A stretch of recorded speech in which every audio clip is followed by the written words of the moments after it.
Hello and welcome to Lesson 3, Keywords. We're going to be going into depth about what that means, where you need the keywords, and all of these smaller factors involved. The first thing you need to ask yourself before you choose a keyword is how good is it? What's the quality? What's the potential for profits? Now there's so many keywords out there that you can go for, and some of them, a lot of amateurs, they just come up with a keyword in their mind. They're like, what should I talk about today? And they come up with something, but they don't have actual data to back that up. What you need to do is look at the YouTube searches, and YouTube actually gives it to you on a silver platter. It will tell you what people are looking for right now.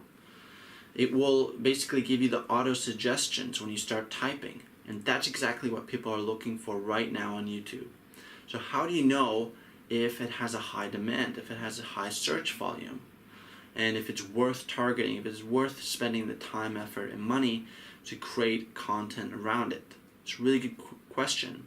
And one of the ways is to see how many other videos are created on this topic. Another way is to use the free Google Keyword Planner tool. Now this is more for Google search, but it gives a hint at how many people could be searching on YouTube. Because since YouTube is the second largest search engine, at least a percentage of that will be searching on YouTube.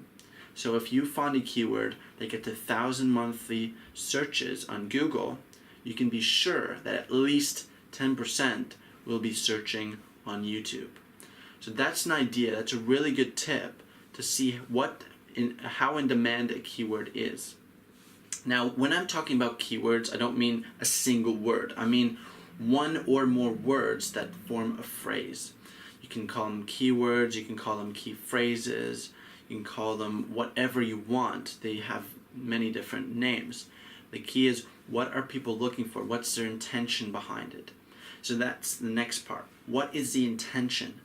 What are people actually thinking when they type that in? What do they want? Is it a buyer's keyword? Are people in a state of, oh, I want to buy a product, or I want to just review a product?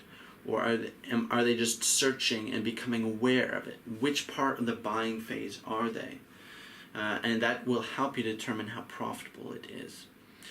Okay, so that's really important, and that will determine how good your keyword is.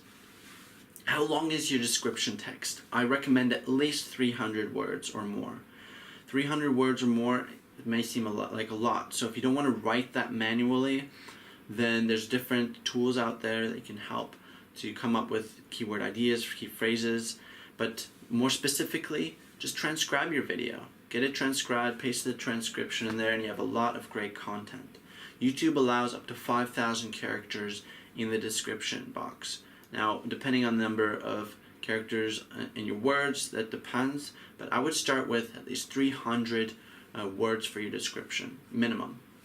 Are you using the exact match keyword in the meta fields, meaning are you using it in the title, are you using it in the description, and the tags? You want to have your main keyword in the first sentence, the first line of your description, then at least once in the middle, and once at the end. And the exact match, meaning the exact phrase. No variation, no leaving one or two words out. No, the exact phrase. And then you need to ask yourself, are you using partial match keywords? Meaning, are you using variations of this? So let's say let's say my main keyword is how to make money on YouTube. Then a partial match could be make money on YouTube. Okay? Generate income on YouTube, okay, things like this, slight variations of it, because YouTube these days is looking more at semantic keywords, meaning keywords that mean the same but are syntactically differently, that are spelled different, that have slightly different variations. So that's really important. Are you using latent semantic indexing keywords? Now, I know that's a mouthful and it sounds really technical, but all that means is that these are keywords that are synonyms of the main one, that create context. So again, let's take how to make money on YouTube as an example.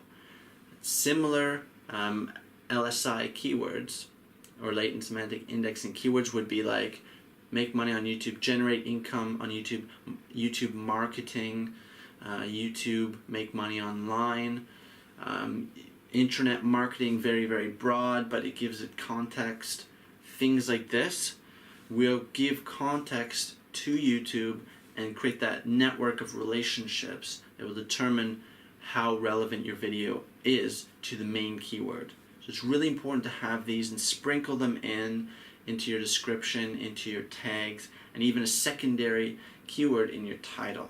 That's really important. So that's the main things you need to keep in mind for keywords factor, okay? And I'll see you in the next lesson.